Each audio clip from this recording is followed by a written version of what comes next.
Hello everyone, आज हम पढ़ने वाले हैं कॉन्सेप्ट ऑफ इलेक्ट्रॉनिक कॉन्फ़िगरेशन। तो ये जो टॉपिक रहता है ये 11th का रहता है। तो यहाँ पर जो है हम सारी बेसिक चीज़ें सीखते हैं 11th में। तो यहाँ पर इसकी एक सुपर ट्रिक देखने वाले हैं हम। तो उससे पहले हम जैसे लेक्चर को स्टार्ट कर रहे हैं तो इसको बेसिक से स्टार्ट करेंगे ताकि सारी चीज़ें आपको अच्छे से समझ में आ जाए। तो सबसे पहले हम देख रहे हैं यहाँ पर अबाउट प्रिंसिपल। तो इसमें जैसे कि हम इलेक्ट्रॉन्स की फीलिंग करेंगे तो इसके लिए अबाउट प्रिंसिपल क्या कहता है, electrons are filled into different orbitals in the increasing order of energy with the orbitals having the lowest energy field first।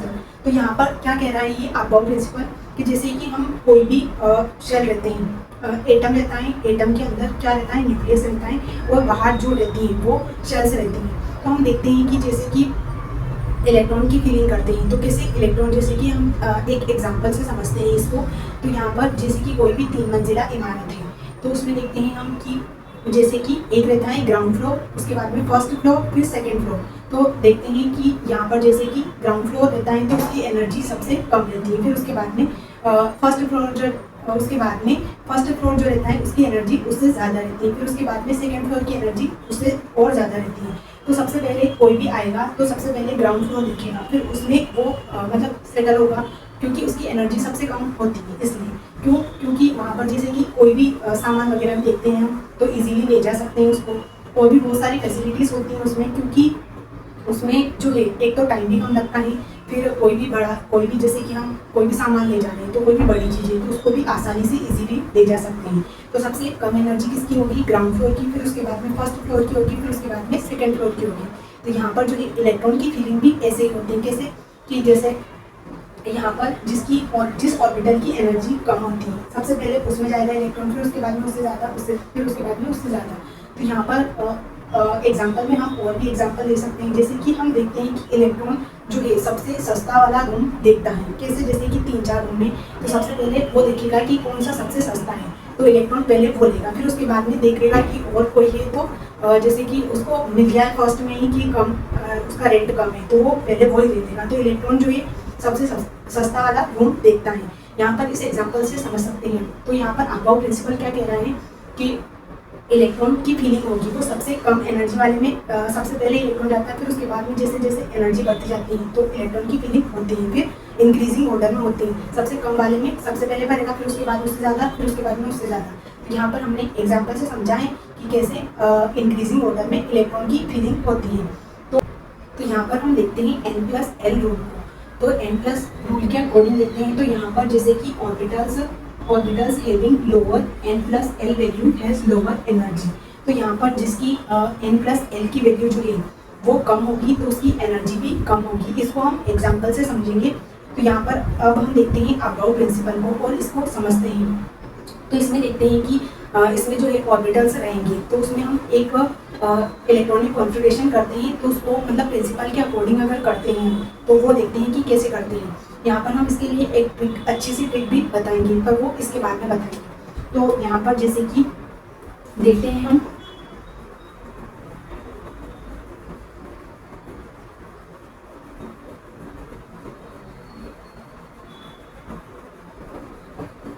सबसे पहले S आता है, फिर उसके बाद में P, D और F।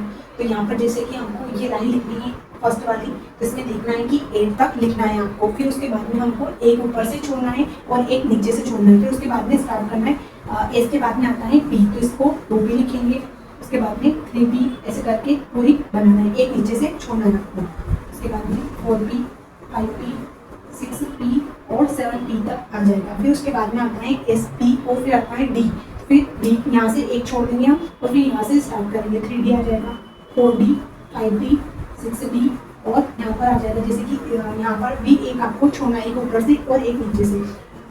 फिर उसके बाद में D के बाद में आता है F। तो यहाँ पर जैसे कि 4F आ जाएगा और 5F आ जाएगा। अब हम इलेक्ट्रॉन की फीलिंग करेंगे तो कैसे करेंगे, इधर से स्टार्ट करेंगे। जैसे ये एरो जैसे जिस तरफ जाएगा ना उसके अकॉर्डिंग ही हमको इसकी कॉन्फ़िगरेशन, इलेक्ट्रॉनिक कॉन्फ़िगरेशन करना है। तो यहाँ पर जैसे कि ऐसे होगी, जिस तरफ एरो जा रहा है उसके अकॉर्डिंग ही आपको करनी है। तो ऐसे होगी, कुछ नहीं करना, सिर्फ आपको फर्स्ट वाली लाइन पूरी 8s तक जाएगा, फिर उसके बाद में एक ऊपर का और एक नीचे का, फिर यहाँ पर भी एक ऊपर का और एक नीचे का, ऐसे छोड़ना है आपको। तो यहाँ पर हम कुछ एग्जाम्पल को लेते हैं और समझते हैं कि कैसे इलेक्ट्रॉनिक कॉन्फ़िगरेशन करते हैं। तो जैसे कि हम ले लेते हैं यहाँ पर कुछ एग्जाम्पल, जैसे कि बोरॉन ले लेते हैं, सोडियम ले लेते हैं और क्लोरीन ले लेते हैं। यहाँ पर हम इनकी इलेक्ट्रॉनिक कॉन्फ़िगरेशन करेंगे। तो कैसे करेंगे, जैसे यहाँ पर इलेक्ट्रॉन एटॉमिक नंबर देखते हैं सबसे पहले बोरॉन का, तो यहाँ पर 5 होता है, फिर उसके बाद में सोडियम का 11 होता है, फिर उसके बाद में क्लोरीन का 17 होता है।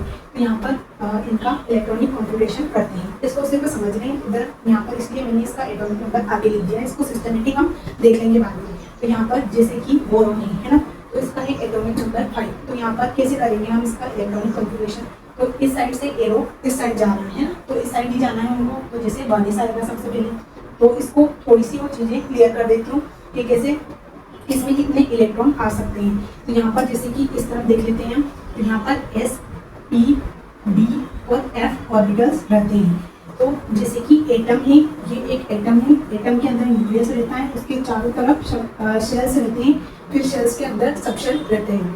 तो यहाँ पर जैसे कि हम S सबसे पहले जो है न्यूक्लियस के सबसे पास में S रहता है, फिर उसके बाद में P, D, F जैसे इनकी एनर्जी बढ़ती जाती है। तो यहाँ पर सबसे पहले देख रहे हैं हम S को, है ना, तो S सबशेल है। तो इसमें देखते हैं कि यहाँ पर जैसे कि इसमें जो रहता है एक ऑर्बिटल रहता है S सबशेल के अंदर यहाँ पर, फिर उसके बाद में P को देखते हैं, P के अंदर 3 रहते हैं, यहाँ पर 3 रहेंगे। फिर D को देखते हैं, तो D में 5 सबशेल, D के अंदर 5 ऑर्बिटल रहेंगे। तो ये आपको याद रखना है, जैसे कि 5 है यहाँ पर 3 है, यहाँ पर 1 है, यहाँ पर 7 रहेंगे।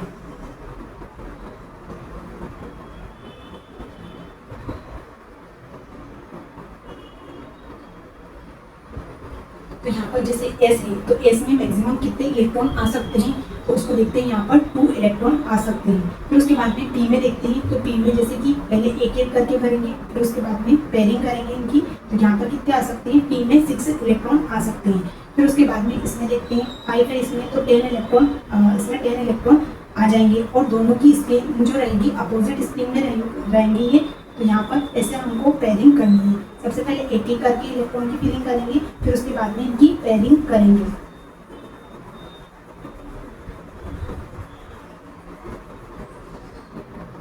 तो यहाँ पर जैसे इसमें देखते हैं, तो इसमें मैक्सिमम 2 इलेक्ट्रॉन आ सकते हैं। फिर उसके बाद में इसमें कितने आ सकते हैं, मैक्सिमम 6 इलेक्ट्रॉन आ सकते हैं। इसमें कितने आ सकते हैं, डी में 10 आ सकते हैं। और उसके बाद में इसमें कितने आ सकते हैं, 14 इलेक्ट्रॉन आ सकते हैं। तो हमने देखा कि कैसे S, P, D और F रहते हैं ऑर्बिटल्स। S, P, D और F सबशेल हैं, इनके अंदर जितने भी जैसे ये ऑर्बिटल्स हैं, तो इनमें इलेक्ट्रॉन कितने आ सकते हैं मैक्सिमम, वो भी मैंने इनके सामने लिख ली। इसमें 2, 6, 10 और 14 है ना। तो यहाँ पर जैसे देख रहे हैं हम कि इलेक्ट्रॉनिक कॉन्फ़िगरेशन करेंगे हम, तो सबसे पहले S आएगा, फिर उसके बाद में P, D और F आएगा। इनकी एनर्जी जो है बढ़ती जाती है, जैसे जैसे न्यूक्लियस से दूर जाते हैं इनकी एनर्जी बढ़ती जाती है। तो जैसे यहाँ पर बोरॉन है, तो इसका इलेक्ट्रॉनिक कॉन्फ़िगरेशन करते हैं हम, कैसे करेंगे समझते हैं इसको। तो यहाँ पर जैसे कि सबसे पहले 1s आ जाएगा, इसमें कितने मैक्सिमम इलेक्ट्रॉन आ सकते हैं वो भी देखना है आपको। तो यहाँ पर मैंने लिखा है, इसको आप समझ लीजिए कि यहाँ पर 2 इलेक्ट्रॉन आएंगे मैक्सिमम। इसमें P में 6 आ सकते हैं, इससे ज़्यादा इलेक्ट्रॉन नहीं आ सकते। D में 10 आ सकते हैं, F में 14 आ सकते हैं। और इलेक्ट्रॉन की फिलिंग कैसे करते हैं वो हम समझ रहे हैं। तो यहाँ पर जैसे कि अभी ये बताना नहीं था मेरे को, और मैंने यहाँ पर जैसे लिखा है, तो आपको कभी डाउट हो जाए कि कैसे एक साथ ही डबल मतलब पेयरिंग एक साथ ही कर दो, तो ऐसा नहीं होता है, उसको भी समझेंगे। तो यहाँ पर जैसे S से स्टार्ट किया, S में मैक्सिमम कितने इलेक्ट्रॉन आ सकते हैं, तो S में 2 इलेक्ट्रॉन आ सकते हैं। फिर उसके बाद में 1s हो गया, फिर उसके बाद में हम एरो इधर जा रहा है, तो इधर का लिखेंगे कि उसके बाद में 2s आ रहा है, तो इसको लिखेंगे 2s और 2 कर देंगे। कितने हो गए, 4 इलेक्ट्रॉन फिल कर दिए हमने। फिर उसके बाद में अब हमारे पास में 1 इलेक्ट्रॉन और है, तो वो किसमें जाएगा, 2p में जाएगा। यहाँ पर 2p1 हो जाएगा, देखा हमने। तो यहाँ पर जैसे अब देखते हैं हम कि इलेक्ट्रॉनिक कॉन्फ़िगरेशन तो कर दिया हमने, पर यहाँ पर इससे पता चलता है कि जैसे कि आउटर मोस्ट शेल में ये जो है, तो यहाँ पर P है, तो P है, तो देखा हमने कि जो आउटर मोस्ट शेल रहता है वही ब्लॉक रहता है कि कौन से ब्लॉक में है। जैसे पीरियोडिक टेबल के अंदर S, P, D और F ब्लॉक रहते हैं। तो यहाँ पर हम कैसे पता इलेक्ट्रॉनिक कॉन्फ़िगरेशन से पता लगा सकते हैं कि ये कौन सा ब्लॉक है, मतलब यहाँ पर इसका जो आउटर मोस्ट शेल है उसमें देखते हैं कि यहाँ पर जैसे कि पी है, लास्ट पी है, तो इसमें देखते हैं कि ये पी में जा रहा है, आखिरी इलेक्ट्रॉन जो है वो पी में जा रहा है, तो पी ब्लॉक होगा। अगर देखते हैं सोडियम का, तो इसमें भी इसका कॉन्फ़िगरेशन करेंगे और इससे पता चल जाएगा ये कौन सा ब्लॉक है, कौन से ब्लॉक का एलिमेंट है। तो यहाँ पर जैसे देखते हैं तो ये पी ब्लॉक का एलिमेंट है। अब देखते हैं नेक्स्ट है सोडियम। इसका एटॉमिक नंबर होता है 11। तो इसका करते हैं जैसे कि 1s हो जाएगा, 1s2, 2s2 हो जाएगा, 2p आ जाएगा, इसमें 6 हो जाएगा। अब 10 तक तो हो गया, उसके बाद में p हो गया। उसके बाद देखते हैं हम यहाँ पर कि p के बाद में 3s आ जाएगा, तो 3s में 1 हो जाएगा। तो यहाँ पर जैसे कि इसमें 2 आ सकते हैं, तो यहाँ पर हमारे एक ही था, मतलब यहाँ तक 10 हो गए थे और एक को 11 करने हैं, तो यहाँ पर s में जाएगा। तो ये कौन से ब्लॉक का एलिमेंट रहेगा, तो ये रहेगा s ब्लॉक का। तो इधर लिख देते हैं हम s ब्लॉक। इससे हमको पता चल जाता है कि ये कौन से ब्लॉक का एलिमेंट है। तो जैसे अब देखते हैं नेक्स्ट क्लोरीन को देखते हैं। क्लोरीन का एटॉमिक नंबर होता है 17।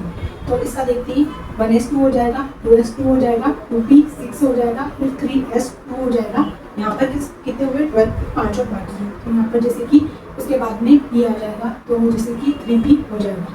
p में कितने आ जाएंगे 5। तो जैसे इधर 3s2 हो गया था हमारा, उसके बाद में 3s2 पर खत्म हो गया था, उसके बाद में आता है 3p। तो यहाँ पर हमको 3p, तो यहाँ पर 3p में कितने हो जाएंगे, बच्चे हुए 5 और बच्चे, तो ये 5 इसमें आ जाएंगे। तो ये p ब्लॉक का एलिमेंट होगा।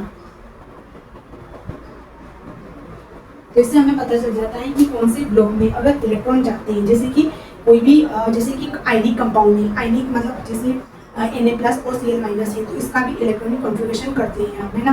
तो यहाँ पर जैसे कि किसी के भी ऊपर, एक के ऊपर पॉजिटिव चार्ज है, एक के ऊपर नेगेटिव, जैसे NaCl है, तो NaCl है, सोडियम क्लोराइड है, ये टूटता है, ब्रेक होता है। तो जैसे Na+ और Cl- में होगा, है ना।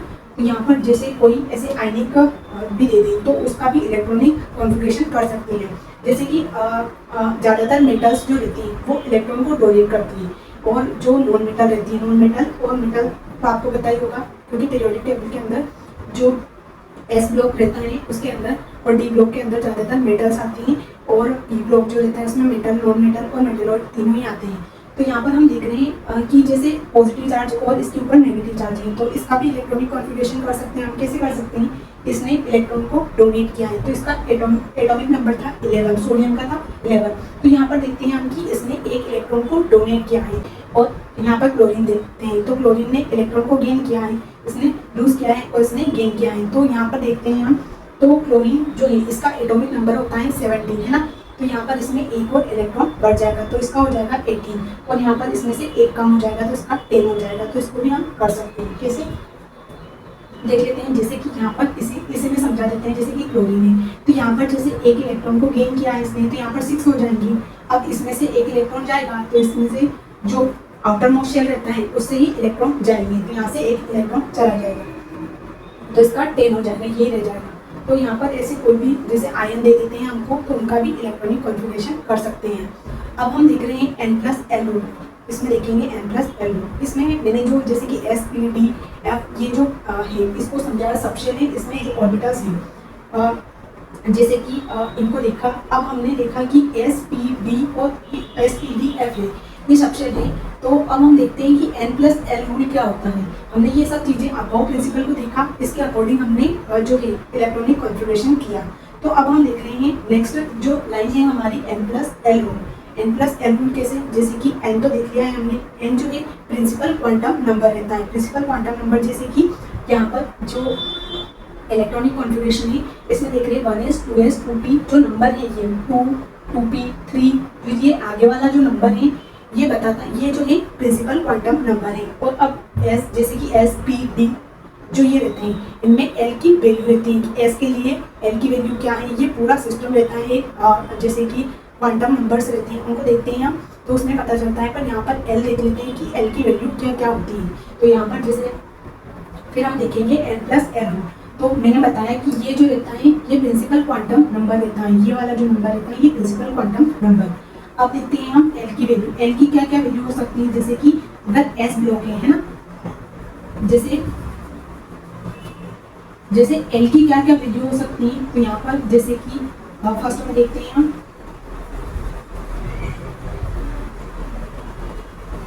तो यहाँ पर हम देखते हैं L की वैल्यू क्या क्या हो सकती है, जैसे कि 0 है, 1 है, 2 है, 3 है। तो देखते हैं S है तो S सबशेल हो जाएगा, और अगर 1 है तो P हो जाएगा, D हो जाएगा और F हो जाएगा।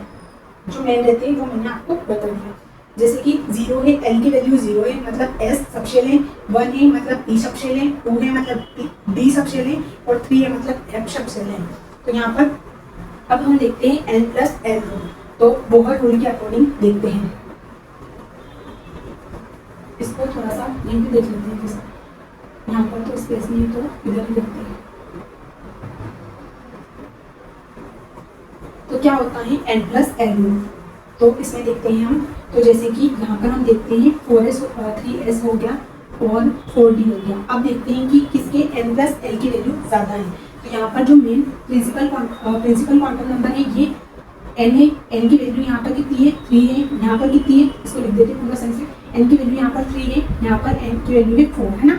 अब देखते हैं यहाँ पर L की वैल्यू क्या है। तो L की वैल्यू यहाँ पर S है, मतलब S के लिए कितनी होती है 0, तो वो लिखेंगे। फिर उसके बाद में यहाँ पर जैसे कि D है तो D के लिए कितनी होती है 2 होती है, तो इसको ये 2, ये 6 हो गया। फिर उसके बाद में यहाँ पर 3, तो किसकी जो है एनर्जी ज़्यादा होगी, तो यहाँ पर जो है इस वाले की एनर्जी ज़्यादा होगी, क्योंकि यहाँ पर जो है N प्लस L की वैल्यू जो है किसकी ज़्यादा है, इस वाले की ज़्यादा है, इसलिए इसकी एनर्जी भी ज़्यादा होगी। तो यहाँ पर जो है N प्लस L रूल के अकॉर्डिंग जिसकी वैल्यू N प्लस L की वैल्यू ज़्यादा होगी उसकी एनर्जी भी ज़्यादा होगी। तो यहाँ पर हमने N प्लस L रूल देखा। इसमें जैसे कोई एक देखते हैं जैसे सेम हो जाए, अगर वैल्यू दोनों की सेम हो जाए तो किसकी एनर्जी ज़्यादा होगी वो देखते हैं। जैसे कि यहाँ पर ले लेते हैं हम एक एग्जांपल और लेते हैं, इससे समझते हैं। इधर देख लेते हैं, जैसे कि यहाँ पर 4S हो गया और इधर हो गया जैसे कि E हो गया है ना, तो यहाँ पर 3E हो गया। अब देखते हैं यहाँ पर इसकी वैल्यू कितनी है, प्रिंसिपल क्वांटम नंबर की वैल्यू कितनी है, तो यहाँ पर 4 हो गई।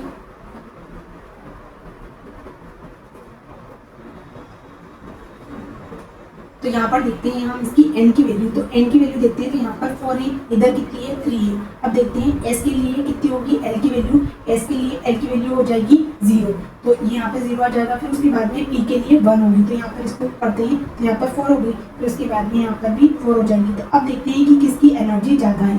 तो यहाँ पर जैसे कि जिसकी N की वैल्यू ज़्यादा होती है उसकी एनर्जी भी ज़्यादा होगी। तो यहाँ पर जैसे इसकी N की वैल्यू ज़्यादा है तो इसकी एनर्जी भी ज़्यादा होगी। तो यहाँ पर 4 और इधर भी 4, तो इसकी एनर्जी ज़्यादा होगी। क्यों होगी कि यहाँ पर N जो है N की वैल्यू देखते हैं हम कि किसके N की वैल्यू ज़्यादा है, इसकी 4 है इसकी 3 है, तो यहाँ पर 4 3, तो इसकी एनर्जी भी ज़्यादा होगी। अगर ये दोनों की वैल्यू अगर सेम आती है तो फिर हम देखते हैं N को कि किसमें N बड़ा है, फिर उसको लेते हैं कि उसकी एनर्जी ज़्यादा है। N प्लस L रूल क्या कहता है कि जिसकी वैल्यू N प्लस L की वैल्यू ज़्यादा होगी उसकी एनर्जी भी ज़्यादा होगी। तो देखते हैं इसकी टेक। तो यहाँ पर जैसे कि हम देखते हैं S स्वामी, इधर भी कर देते हैं S। तो सबसे पहले क्या आएगा स्वामी, उसके बाद में प्यारे स्वामी, इसमें प्यारे स्वामी, उसके बाद में बेसिंग प्यारे स्वामी, बेसिंग प्यारे स्वामी, फिर उसके बाद में फुल F आ जाएगा, फुल बेसिंग प्यारे स्वामी, इधर भी फुल बेसिंग प्यारे स्वामी। तो अब इसको स्टार्ट करते हैं कैसे होगा ये ट्रिक है, इससे आपको पूरा इलेक्ट्रॉनिक कॉन्फ़िगरेशन कैसे करते हैं वो अच्छे से समझ में आ जाएगा। तो यहाँ पर जैसे कि 1S हो जाएगा, फिर 2S आ जाएगा, फिर उसके बाद में 3S आ जाएगा, फिर उसके बाद में 4S आ जाएगा, 5S आ जाएगा, 6S आ जाएगा, 7S आ जाएगा और 8S आ जाएगा। 8 पे एंड होता है तो 8S आ जाएगा। फिर उसके बाद में P को स्टार्ट करते हैं, तो P जो है सेकेंड रो से स्टार्ट होता है, उसको लिखेंगे 2P, 3P आ जाएगा, फिर उसके बाद में 4P आ जाएगा, फिर उसके बाद 5P आ जाएगा, फिर 6P आ जाएगा, फिर 7P आ जाएगा। अब देखते हैं P के बाद में आ जाएगा D, तो यहाँ पर D स्टार्ट होता है थर्ड से, तो यहाँ पर 3D हो जाएगा, 4D हो जाएगा, फिर उसके बाद में 5D हो जाएगा, फिर यहाँ पर 6D हो जाएगा। अब F करते हैं तो 4 वाले से यहाँ से जैसे कि F देखते हैं तो इसमें 4F हो जाएगा और 5F हो जाएगा। तो यहाँ पर जैसे कि देखिए, तो इसको ट्रिक को कैसे याद रखेंगे एक बार और देख लेते हैं। जैसे कि स्वामी फर्स्ट रो से, फिर उसके बाद में प्यारे स्वामी, फिर उसके बाद ब्लेसिंग प्यारे स्वामी, फुल ब्लेसिंग प्यारे स्वामी। तो इस ट्रिक से आप याद रख सकते हैं और इलेक्ट्रॉनिक कॉन्फ़िगरेशन ईजी हो जाएगा आपके लिए। जैसे हमने अबाउट प्रिंसिपल किया है तो उसको भी आप याद रख सकते हैं, तो वो भी बहुत ईजी है वैसे तो, पर यहाँ पर अगर आपको याद नहीं रह रहा है तो आप ये ट्रिक यूज़ कर सकते हैं और इससे मतलब ये याद रह जाएगी आपको, तो इससे आप इलेक्ट्रॉनिक कॉन्फ़िगरेशन कर सकते हैं। अब हम देखते हैं यहाँ पर कौन्स रूल। तो देखते हैं कौन्स रूल को। तो यहाँ पर जैसे एस, पी, डी और एफ है, ये जैसे सबसेट है, तो इनमें जैसे एस के लिए देखते हैं तो ये एक ऑर्बिटल, इसके अंदर 3 ऑर्बिटल्स रहेंगे एस, पी, डी और एफ। तो यहाँ पर 5 रहेंगे, इसके अंदर 7 रहेंगे। तो यहाँ पर हम इलेक्ट्रॉन की फीलिंग कैसे करेंगे, इसमें 7 रहेंगे, 1 2 3 4 5 6 7 है ना। तो यहाँ पर जैसे देखते हैं हम कि यहाँ पर pairing of electron doesn't takes place in orbitals until each orbitals is singly occupied. तो यहाँ जैसे बोरोन ले लिया हमने, या फिर यहाँ पर फॉर एग्जांपल सोडियम ले लिया है ना, या फिर स्कैंडियम ले लिया, कोई भी ले लिया एग्जांपल में। तो यहाँ पर जैसे कि इसका इलेक्ट्रॉनिक कॉन्फ़िगरेशन देखते हैं तो 1s2 2s2 और 2p1 है ना, जैसे और यहाँ पर 4 और 5 हो गया।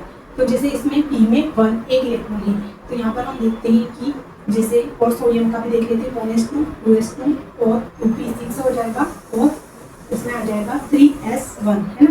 तो यहाँ पर जैसे 10 होगा, ये 11। तो यहाँ पर जैसे इलेक्ट्रॉन को देखते हैं कि कैसे इसकी फीलिंग होगी।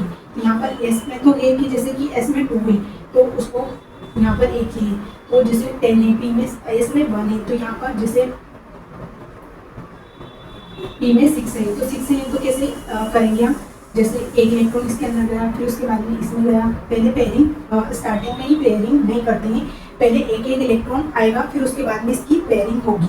तो यहाँ पर पहले जैसे ये इन ऑर्बिटल्स के अंदर एक एक इलेक्ट्रॉन आएगा, फिर उसके बाद में इनकी पेयरिंग होगी। अगर इसके अंदर 6 इलेक्ट्रॉन है तो डायरेक्ट अपन को पेयरिंग नहीं करनी है, इसमें पहले एक एक इलेक्ट्रॉन जाएगा, फिर उसके बाद में जो है पेयरिंग होगी। तो यहाँ पर इसमें देखते हैं 6 है तो इसमें 2 इलेक्ट्रॉन, फिर इसके बाद में इसमें फिर इसमें आएगा, फिर यहाँ पर एस में 1 है तो यहाँ पर एक ही रहेगा। तो यहाँ पर जैसे हम इलेक्ट्रॉन फिल करते हैं तो इनके अंदर इलेक्ट्रॉन की फिलिंग कैसे होगी, एक एक इलेक्ट्रॉन आएगा, फिर उसके बाद में पेयरिंग होगी। क्यों होगी, क्योंकि यहाँ पर जैसे कि रीज़न क्या है इसका कि पेयरिंग डायरेक्ट क्यों नहीं होती है, क्योंकि यहाँ पर जो है अगर अलग अलग ऑर्बिटल्स के अंदर इलेक्ट्रॉन रहते हैं तो उनके बीच में जो रहता है रिपल्शन कम रहता है, उसकी वजह से एटम ज़्यादा स्टेबल रहता है। तो इसमें हम एक एग्जाम्पल ले सकते हैं, कैसे, जैसे कि कोई भी बस है, बस के अंदर 3 सीटें हैं है ना, और कोई भी जैसे बस रुकी तो उसमें 3 बच्चे चढ़े। तो सबसे पहले जैसे 3 सीटें खाली हैं तो उसमें एक सीट के ऊपर ही तीनों बच्चे तो नहीं बैठते हैं, पहले एक एक 3 है तो तीनों एक एक सीट पर आ जाएंगे। तो ऐसा है कि इलेक्ट्रॉन एक एक इलेक्ट्रॉन भरेगा, फिर उसके बाद में इनकी पेयरिंग होगी। तो यहाँ पर हमने जैसे कोई और बच्चा चढ़ा, फिर उसके बाद में तो वो एडजस्ट करेगी कैसे भी। तो यहाँ पर जैसे पेयरिंग कर सकते हैं, साथ में बैठ सकते हैं, क्योंकि अगर 3 सीटें ही खाली हैं तो 3 बच्चे चढ़े तो एक एक हो गए तीनों सीटों पर। अब उसके बाद में कोई एक बच्चा और चढ़ा, बस में एक भी सीट खाली नहीं है उसके बाद, तो कोई भी एडजस्ट करेगा या थोड़ा बहुत तो उसको बिठा सकता है, पेयरिंग कर देंगे। तो यहाँ पर हमको वैसे ही इलेक्ट्रॉन की फिलिंग करनी है। सबसे पहले देखना है कि ऑर्बिटल्स जो है उसमें एक एक इलेक्ट्रॉन जाएगा, फिर उसके बाद में पेयरिंग होगी। तो यहाँ पर एक साथ पेयरिंग नहीं करनी और अपोजिट स्पिन में होंगे इलेक्ट्रॉन। तो यहाँ पर जैसे हमने कौन से रूल को देखा कि पेयरिंग ऑफ इलेक्ट्रॉन, जैसे एक एक इलेक्ट्रॉन भरेंगे फिर उसके बाद में पेयरिंग होगी। तो यहाँ पर जैसे कि इसमें देखते हैं कि एस में 1 है तो यहाँ पर एक ही इलेक्ट्रॉन आएगा, जैसे इसमें से ही कर सकते हैं। तो यहाँ पर क्या रहता है, जैसे हम फुली फिल्ड और हाफ फील्ड जो रहते हैं ऑर्बिटल्स उनकी वो ज़्यादा स्टेबल रहते हैं, इसलिए हम यहाँ पर जैसे कि और भी इलेक्ट्रॉनिक कॉन्फ़िगरेशन देखेंगे हम।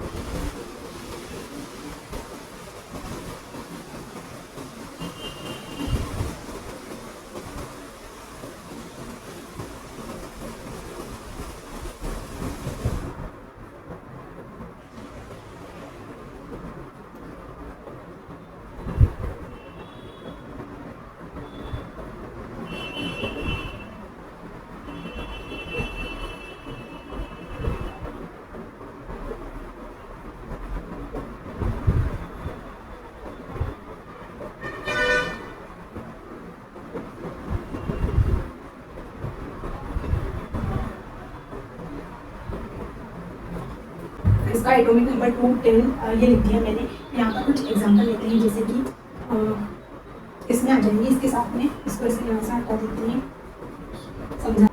स्कैंडियम ले लेते हैं और जैसे बोरॉन, क्लोरीन ले लेते हैं और सिलिकॉन ले लेते हैं एग्जाम्पल। तो इसमें देखते हैं इसका इलेक्ट्रॉनिक कॉन्फ़िगरेशन करते हैं, जैसे कि हम आप प्रिंसिपल से कर रहे थे वैसे करेंगे। तो लेते हैं हम फर्स्ट एग्जांपल, स्कैंडियम को देखते हैं। तो स्कैंडियम जो है डी ब्लॉक का एलिमेंट है। तो जैसे हमको पता चलता है आउटर मोस्ट शेल से कि इलेक्ट्रॉन जिस भी आउटर मोस्ट शेल में जाते हैं वो उसका ब्लॉक होता है। जैसे कि एस में जा रहे हैं तो एस ब्लॉक होगा, डी में जा रहे हैं तो डी ब्लॉक होगा, डी में जा रहे हैं तो डी ब्लॉक होगा। तो यहाँ पर हम एग्जाम्पल लेते हैं, जैसे कि कोई भी नोबल केस है तो उसको देखते हैं कि इलेक्ट्रॉनिक कॉन्फ़िगरेशन कर रहे हैं हम। तो वैसे नॉर्मल जो अबाउट प्रिंसिपल लिखा उसका अकॉर्डिंग करते हैं, पर यहाँ पर नोबल केस के साथ में देखेंगे। तो देखते हैं 56 हो जाएगा, ये 10 तक हो जाएगा। फिर उसके बाद में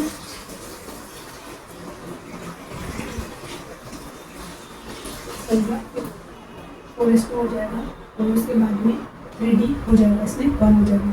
तो यहाँ पर देखते हैं हम, तो यहाँ पर इसका था 21 और इसका एटॉमिक नंबर है, और इसका 5 होता है, इसका 17 होता है और इसका सिलिकॉन का होता है 14, है ना। तो यहाँ पर जैसे हम इसका इलेक्ट्रॉनिक कॉन्फ़िगरेशन कर रहे हैं, तो यहाँ पर नोबल गैस, जैसे कि इससे पहले कौन सी नोबल गैस आती है, तो यहाँ पर इसका एटॉमिक नंबर है 21, है ना। तो यहाँ पर जैसे कि इससे पहले ये वाली नोबल गैस आती है आर्गन, इसका एटॉमिक नंबर होता है 18। तो यहाँ पर हम जैसे 18 तक तो इसका लिख देंगे। तो यहाँ पर जैसे 18 कहाँ पर हो रहे हैं,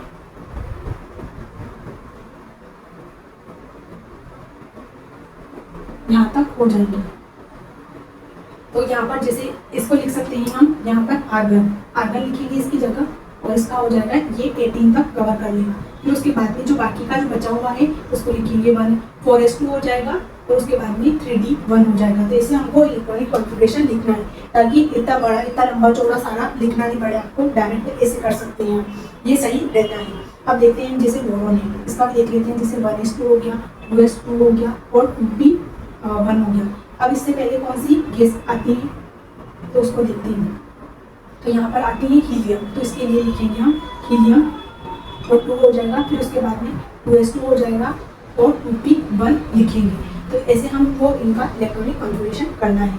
तो जितने भी जैसे इनसे पहले कौन सी नोबल गैस आ रही है वो लिख लेते हैं, फिर उसके बाद में जो बाकी बचे हुए हैं उनको लिखेंगे।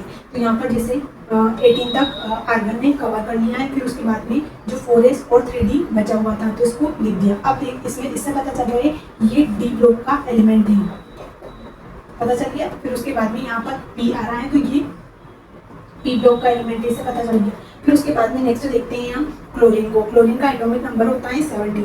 तो इसका इलेक्ट्रॉनिक कॉन्फ़िगरेशन करते हैं 1s2, 2s2, 2p6 हो जाएगा और फिर उसके बाद में 3s2 हो जाएगा और 3s2 हो जाएगा, उसके बाद में 3p हो जाएगा, इसमें 5, है ना। तो यहाँ पर देखते हैं हम, तो इससे पहले कौन सी नोबल गैस आ रही है, इससे पहले आ रही है नियोन, तो उसको लिखेंगे, ये 10 तक कवर कर देंगे। तो यहाँ पर 10, फिर उसके बाद में ये बच जाएगा 3s2 और 3p5। तो यहाँ पर लिखेंगे नियोन 10, 3s2 और 3p5 ऐसे लिखेंगे। यहाँ पर मैंने इनके आगे लिख दिया है, तो आप देख लेना। फिर सिलिकॉन को देखते हैं, इसका एटॉमिक नंबर होता है 14।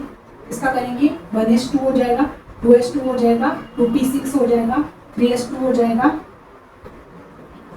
और कितने हो रहे 10 हो गए।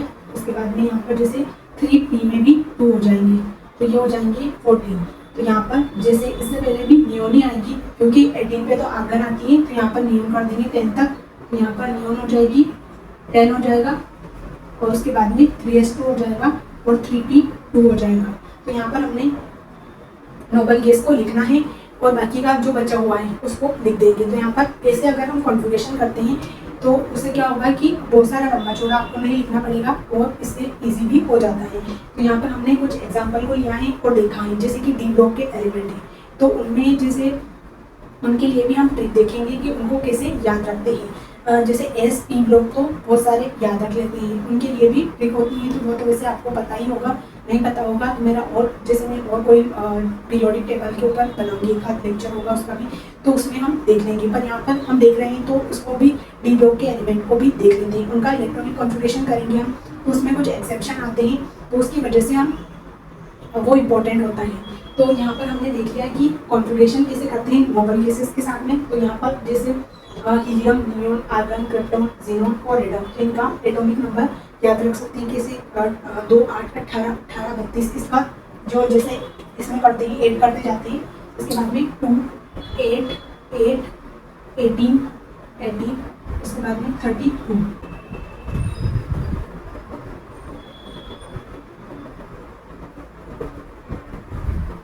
देखते हैं इसमें जैसे तो यहाँ पर scandium, titanium, vanadium, chromium, manganese, iron, cobalt, nickel, copper और जिंक। तो यहाँ पर जैसे इसका ऊपर 22 इधर ही लिखती तो सही लगता है, इसका इधर लिखते हैं इसको 23, 24, 25, 26।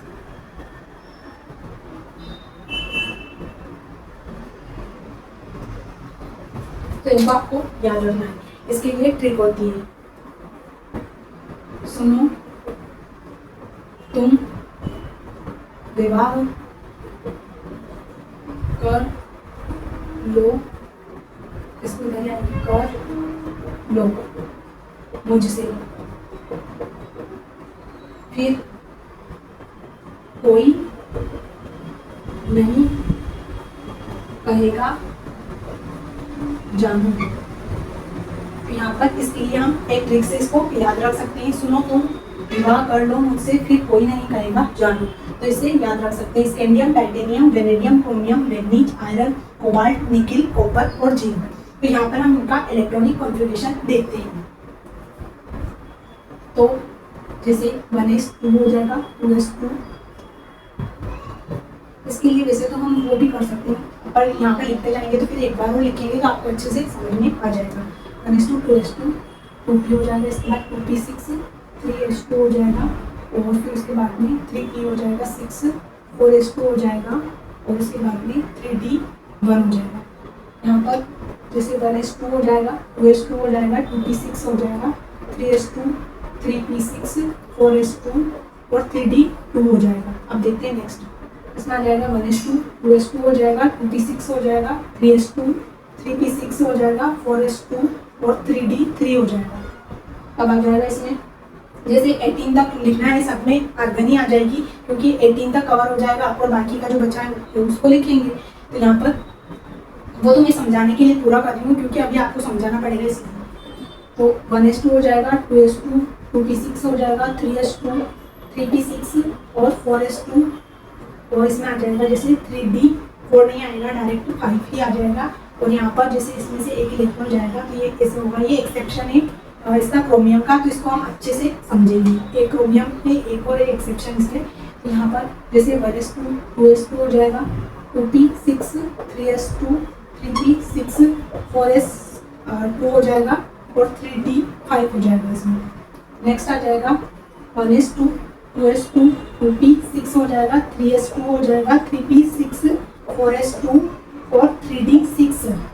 फिर उसके बाद में 1s2, 2s2, 2p6, 3s2, 3p6, 4s2 और 3d7।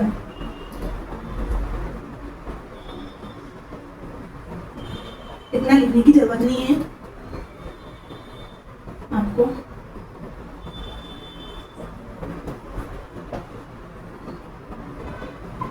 एट आ जाएगा। फिर उसके बाद में अब यहाँ पर ऐसे लिख देते हैं क्योंकि मार्कर काम नहीं कर रहा है मेरा, तो फिर लिखेगा नहीं आपको, इसलिए यहाँ पर 18 लिख देते हैं, आर्गन तक हो जाएगा। फिर उसके बाद में 18 के बाद में जो है यहाँ पर 4s1 हो जाएगा, 4 हो जाएगा, 3d और 9 ही आएगा, यहाँ पर 10 हो जाएगा डायरेक्ट। ये भी एक एक्सेप्शन है, तो इसको देखते ही इसमें भी आर्गन 18 कर देते। फिर उसके बाद में 4s2 हो जाएगा, 3d10। तो यहाँ पर दो एक्सेप्शन है, एक वो समझते हैं। तो यहाँ पर इस ट्रिक से आप इसको डी ब्लॉक के एलिमेंट्स को याद रख सकते हैं। और यहाँ पर इनका इलेक्ट्रॉनिक कॉन्फ़िगरेशन जो है आर्गन लिखेंगे और उसके बाद में 18 तक कवर हो जाएगा। फिर बाकी के जो एस है और डी है तो इनको देख लेंगे। तो यहाँ पर 4s2 और 3d 10 कर दिया है। अब हम देखते हैं एक्सेप्शन को, उनको समझते हैं और ये एक्सेप्शन क्यों होते हैं, इनका रीज़न क्या है। इसमें जैसे कि यहाँ पर जो है इसमें 1 है, इधर भी देखते हैं तो यहाँ पर 1 और 3d 5 है, तो यहाँ पर 4 आना था तो वो क्यों नहीं आया, और यहाँ पर 9 आना था तो वो क्यों नहीं आया, इसको क्लीन करके समझते हैं।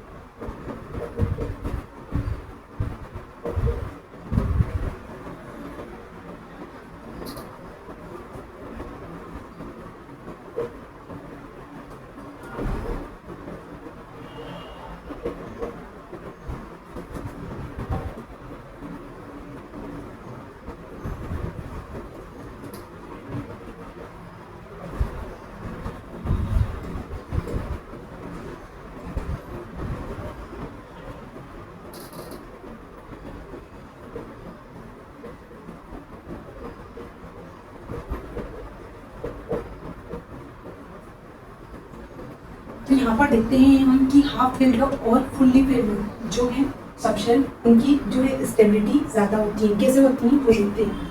तो यहाँ पर हम देखते हैं जैसे कि पी देख लेते हैं, डी और एफ है ना। तो यहाँ पर जैसे कि P3 D5 और F7, यहाँ पर P6 D10 F14 है ना। तो इसको देखते हैं तो यहाँ पर ये जो है हाफ फील्ड है और ये फुल्ली फील्ड।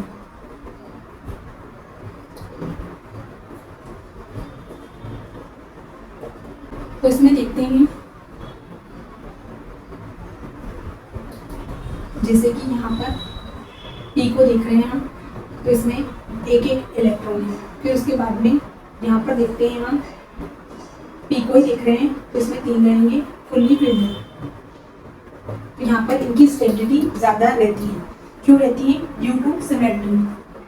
फर्स्ट होता है इसमें इनकी सिमेट्री की वजह से, और सेकेंड रीजन है इसका हाई एक्सचेंज एनर्जी। तो यहाँ पर हम देखते हैं कि जैसे फर्स्ट है इनकी सिमेट्री, फर्स्ट रीजन ये है कि इनकी जो है एक्स्ट्रा स्टेबिलिटी होती है, और देखते हैं तो हाई एक्सचेंज एनर्जी होती है। कैसे? जैसे कि यहाँ पर हम देखते हैं कि इलेक्ट्रॉन फील करते हैं तो एक एक इलेक्ट्रॉन होते हैं, तो ये आपस में एक्सचेंज हो सकते हैं, तो इनकी एनर्जी हाई रहती है। अब हम देखते हैं कि यहाँ पर जैसे डी ब्लॉक के एलिमेंट है, इसमें क्रोमियम और कॉपर 2 एक्सेप्शन रहते हैं, तो उनको समझते हैं।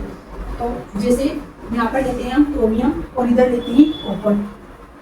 इसका एटॉमिक नंबर होता है 24 होता है क्रोमियम का, और कॉपर का होता है 29। तो इनका इलेक्ट्रॉनिक कॉन्फ़िगरेशन करते हैं हम। तो जैसे 1s2 हो गया, 18 तक लिख देती हूँ मैं, बाकी का देखते हैं ना। तो यहाँ पर आर्गन और इधर 18 कर दिया मैंने। फिर उसके बाद में आता है 4s आता है, और यहाँ पर 1 आता है, और 3d के अंदर आता है इसमें 5, और इधर आता है 9। इसमें 9 नहीं आएगा, इसमें 10 आ जाएगा। तो यहाँ पर 4s1 हो जाएगा और 3d 10 हो जाएगा। तो क्यों आता है? तो यहाँ पर लिखा है हमने कि जो एग्जैक्टली हाफ फील्ड है और कम्प्लीटली फील्ड जो है उनकी एनर्जी, उनकी स्टेबिलिटी जो है वो ज़्यादा होती है। क्यों होती है? रीज़न एक तो सिमेट्री हुआ और एक हाई एक्सचेंज एनर्जी हुआ। तो इसलिए यहाँ पर जो है इनका इलेक्ट्रॉनिक कॉन्फ़िगरेशन ऐसा होगा। क्यों होगा इसको देख लेते हैं थोड़ा सा यहाँ पर। तो जैसे कि एस में 1 इलेक्ट्रॉन रहेगा, जैसे ये यहाँ पर 5 है इसके, है ना। तो देखते हैं यहाँ पर एक इसका है। तो यहाँ पर जैसे हम करते हैं इसमें, तो डी में 4 रहेंगे, पहले एक एक इलेक्ट्रॉन फिल करेंगे इसमें, एक एक हुए। उसके बाद में यहाँ पर 5 होगा, जैसे कि इसके यहाँ पर ये वाला जो था ऑर्बिटल ये खाली था, और यहाँ पर ये है 3d और ये है 4s। तो यहाँ पर देखते हैं हम, तो इसमें इसके पास में 2 इलेक्ट्रॉन रहते हैं। अब देखते हैं कि जो एक इलेक्ट्रॉन जो है ये इसके पास से 4s के पास से छीन लेगा। तो यहाँ पर ऐसा रहता है कि जैसे कि डी जो रहता है वो बड़ा आदमी रहता है और पैसे वाला, और एस जो है वो गरीब रहता है। तो गरीब के ऊपर कोई भी दादागिरी लगा सकता है, गरीब आदमी के ऊपर कोई भी दादागिरी लगा सकता है और उसको दबा सकता है। और पैसे वाला दबता नहीं है और इसके पास से थोड़ा बहुत कुछ भी रहता है पैसा तो वो भी छीन लेता है या फिर उसको दबा के मार पीट के उसके पास से छीन लेता है। तो यहाँ पर 4S गरीब आदमी है और 3D पैसे वाला आदमी है, तो इससे समझ सकते हैं लोग। तो यहाँ पर देखते हैं, तो इसको देख लेते हैं हम। तो इसमें जैसे कि एक एक इलेक्ट्रॉन फील करेंगे हम, फिर उसके बाद में जो ये अमीर आदमी डी अमीर आदमी ये गरीब आदमी से एक इलेक्ट्रॉन छीन लेगा और अपने इस ऑर्बिटल में डाल लेगा और बेचारे 4S के पास में एक ही इलेक्ट्रॉन हो जाएगा। तो इसका इलेक्ट्रॉनिक कॉन्फ़िगरेशन होगा S में एक रहेगा और 3D 5 हो जाएगा। क्यों होगा? क्योंकि इसके जो है एक्स्ट्रा स्टेबिलिटी होती है, इसलिए हाफ फील्ड और फुल्ली फील्ड होता है, ये हाफ फील्ड है। अब देखते हैं कॉपर को, कॉपर में भी ऐसा ही रहेगा। यहाँ पर D वैसा वाला आदमी है, S गरीब आदमी है। तो इसको देखते हैं, तो यहाँ पर जैसे 4 हो गया, ये 5 हो गया इधर। तो यहाँ पर जैसे कि S है, ये 4S हुआ और ये 3D हुआ। इसमें है 10, तो कैसे हो गए? यहाँ पर थे इसके पास में, यहाँ पर पहले जो थे 9 थे और फिर उसके बाद में इसके पास में 2 थे, इसके बाद में 3D 10 हो जाएगा। तो यहाँ पर कितने इलेक्ट्रॉन हो जाएंगे? इसके पास में पेयरिंग हो जाएगी इसकी, इसके पास में एक इलेक्ट्रॉन था यहाँ पर यहाँ पर यहाँ पर यहाँ पर। अब उसके बाद में पेयरिंग करनी है तो इस वाले से स्टार्ट करेंगे पेयरिंग इधर, फिर उसके बाद में इसमें होगी पेयरिंग, फिर इसकी होगी, फिर इसकी होगी। अब इसमें कितने इलेक्ट्रॉन थे? 9, तो इसमें 5 तो ये थे, 6 7 8 और 9 हो गए। अब एक इलेक्ट्रॉन की और जरूरत है, अगर इसको एक्स्ट्रा स्टेबिलिटी चाहिए तो उसके लिए एक इलेक्ट्रॉन और चाहिए। अब 4S था, उसकी पेयरिंग हो रखी थी, पर ये गरीब आदमी था तो इसके पास से एक इलेक्ट्रॉन बोलेगा कि या तो उससे मांगेगा, ये देगा नहीं तो भी भले ये दे नहीं दे तो ये तो छीन ही लेगा, तो यहाँ से एक इलेक्ट्रॉन छीन लेगा ये 4S से।